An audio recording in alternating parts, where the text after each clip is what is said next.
Bueno, Israel está viviendo la peor ola de ataques terroristas, yo te diría, en casi 20 años. Esta semana, el jueves, se terminaba de festejar el Día de la Independencia y dos terroristas palestinos atacaron en la ciudad de Elad, una comunidad de judíos ultraortodoxos muy cercana a la ciudad de Tel Aviv.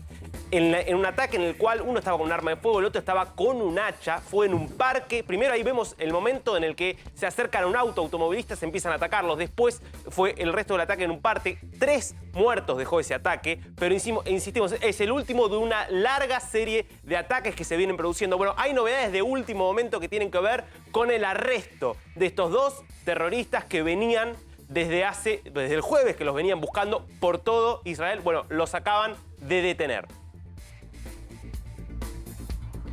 Y lo que hay que tener en cuenta acá, y muy importante, es que son dos jóvenes, lo que se sabe de la información es que hay, de 20 años y 19 años, ambos presuntamente miembros de organizaciones terroristas palestinas. El ataque había sido de alguna manera celebrado por Hamas, la organización con sede sobre todo en Gaza, que controla hoy en Gaza, había reivindicado un poco este ataque. Bueno, esto es lo que se sabe hasta ahora de esto que está ocurriendo en Israel. Las novedades llegan desde Israel, está Gabriel Astrosky allí. Gabriel, buen día. Edu, Darío, buenos días para ustedes, buenas tardes para nosotros aquí en pleno corazón de Tel Aviv. ¿Cómo andan? Bien, con novedades en relación a este ataque. Contanos, Gabriel. Exactamente, escuchaba recién lo que decía Darío, esto es así, en la mañana de hoy las fuerzas de seguridad informaron, Edu, acerca del arresto de estos dos terroristas palestinos que el jueves perpetraron estos asesinatos. De hecho, un dato que para sumar a lo que decía recién Darío, uno de los fallecidos fue la persona que trasladó en un auto a estos dos asesinos, a estos dos terroristas, desde que ingresaron ilegalmente a territorio israelí hasta que llegaron a la localidad de Elad. Eran dos personas que le pidieron a un israelí que estaba trabajando que los acercara. Cuando llegaron a la localidad de Elad, directamente empezaron a darle con el hacha hasta que asesinaron y siguieron perpetrando los otros dos asesinatos y no pudieron seguir porque cuando quisieron arremeter contra otras dos personas que estaban comiendo adentro de un auto, estas dos personas directamente les arrojaron la comida caliente y en ese interín entonces los terroristas huyeron hasta la mañana de hoy en la cual las fuerzas de seguridad, en una acción conjunta entre el Ejército y el Servicio General de Seguridad israelí, con apoyo de la Policía Aérea también, dieron con el paradero de estas dos personas que estaban a escasos kilómetros de donde perpetraron los atentados, en la localidad, en el bosque de Nafshonim. Es un bosque que está entre la localidad de Elad y Arroyay, unos kilómetros al norte de la ciudad de Tel Aviv. Y lo que están informando, Edu, desde el Servicio General de Seguridad, es que ambos dos fueron encontrados en un estado de agotamiento, con señales de no haber comido, de no haber ingerido ni comida ni bebida desde el momento del atentado hasta ahora, y que se encuentran a resguardo y que esperan empezar a ser interrogados en la tarde de hoy. Sí, se especula con que pueda haber otras detenciones y, por otra parte, hasta que se halló a estas dos personas, ¿cómo lo vivió la ciudadanía? Digo, ¿con qué nivel de interés siguieron esta noticia? Edu, la realidad es que toda la población siguió con mucho interés lo que ocurrió con este atentado, sobre todo, y como decía Darío, porque se llevó a cabo promediando los festejos del Día de Independencia. El jueves se celebró aquí el aniversario número 74 de la independencia del Estado de Israel, y esto ocurrió a las 8:30 de la noche, un día que es de sumo festejo patriótico aquí, donde la gente se reúne en los parques, en las casas, y si bien desde el Servicio de Seguridad informaron que trascendió la información de que se especulaba con que algo podía pasar, la realidad es que toda la sociedad salió a las calles a festejar, y entonces también un poco el pánico arremetió con todo esto cuando se conoció la noticia hacia la noche. También podemos podemos agregar a lo que decían recién desde el piso, que si bien se identificó a estos dos terroristas casi 2 horas después de cometido el atentado, cuando comenzó la búsqueda, se supo también en un principio que no tenían participación activa con ninguno de los grupos terroristas, claro, aunque es cierto que jamás no solamente salió a manifestarse a favor de lo que había ocurrido y salieron a considerarlos como héroes nacionales, textuales palabras del primer comunicado que emitieron las voces de Hamás, sino que también dejaron entrever, y esto es algo que desde el gobierno israelí y desde la fuente de seguridad no trascendió públicamente, pero desde Hamás dejaron trascender la idea de que Israel pretende eliminar, así dicho textual, eliminar a una de las figuras centrales, ahí que Sinwar, una de las figuras centrales de Hamás, y entonces basado en ese trascendido salieron también a decir que en caso de que a Sinwar le ocurra algo, podría llegar a ocurrir un desastre no pensado aquí en Israel. Claro. Sí, Darí. No, está clarísimo todo lo que contás. Ahora, te quiero preguntar, porque este ataque no es un hecho aislado, más allá de que justamente, como vos bien explicás, está la oportunidad que se creaba por el Día de la Independencia. Desde marzo ya creo que son 16, 14, 16 los muertos en distintos ataques. ¿Cómo se explica este momento que hacía tiempo que no había tanta seguidilla con tantos muertos de ataques terroristas en Israel? Sí, es exactamente lo que estás diciendo, Dari, ¿no?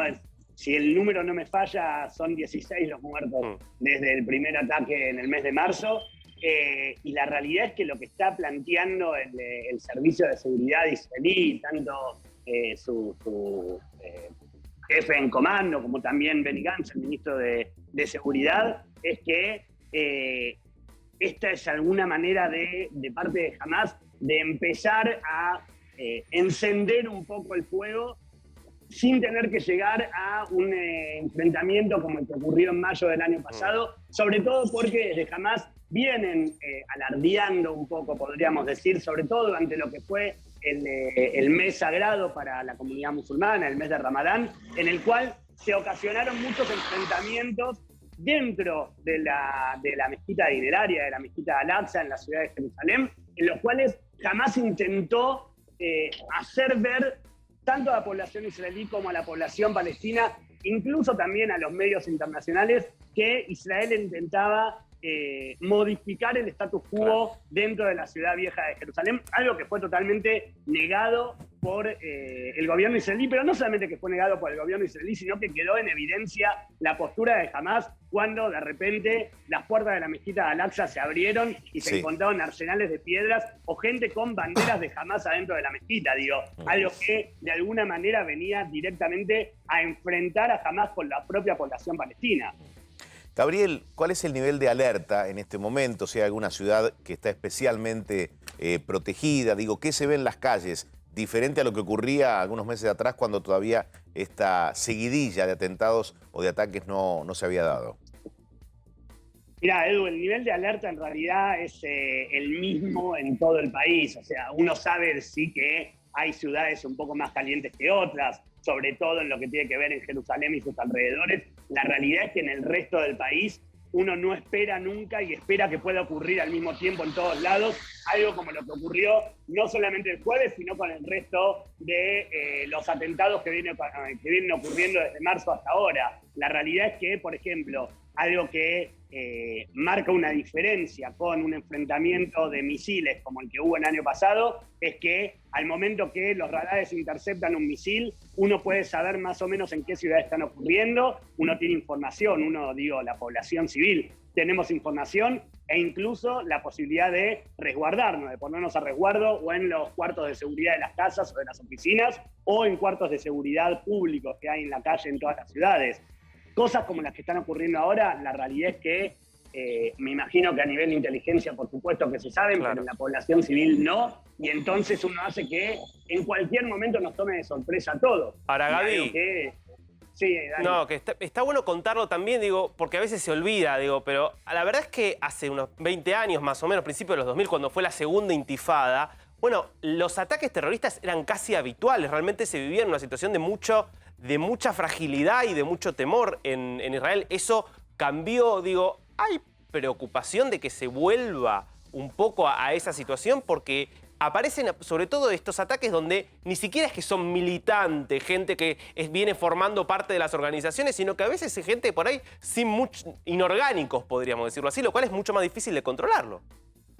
Bueno, de hecho, esta es una de las cosas que más alerta a toda la población en general, Dari, porque la realidad es que cuando después del atentado del jueves Hamás salió a informar o a advertir o a amenazar a Israel acerca de que podría ocurrir algo impensado si fuera tocada la vida de Yahya Sinwar, hablaron específicamente no solamente de que vuelvan a haber enfrentamientos misilísticos, sino también de que vuelva a ocurrir la situación de enfrentamientos con hombres suicidas, como ocurría en la época de la Segunda Intifada, allá por el comienzo de los 2000. Entonces, esto es algo que, claro, de alguna manera viene a generar pánico y uno tiene que tratar de mantenerse dentro de la cierta calma y entender que quienes están hablando son fuentes terroristas que solamente quieren sembrar el pánico en la población y en la población en general. Creo que de alguna manera queda claro, incluso con lo que pasó en los últimos tiempos, que jamás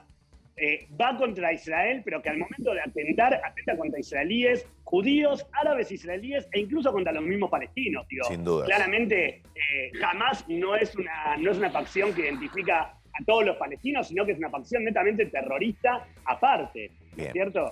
Gabriel, gracias por tu información desde Israel y atentos a lo que ocurra en el interrogatorio a los responsables de este ataque.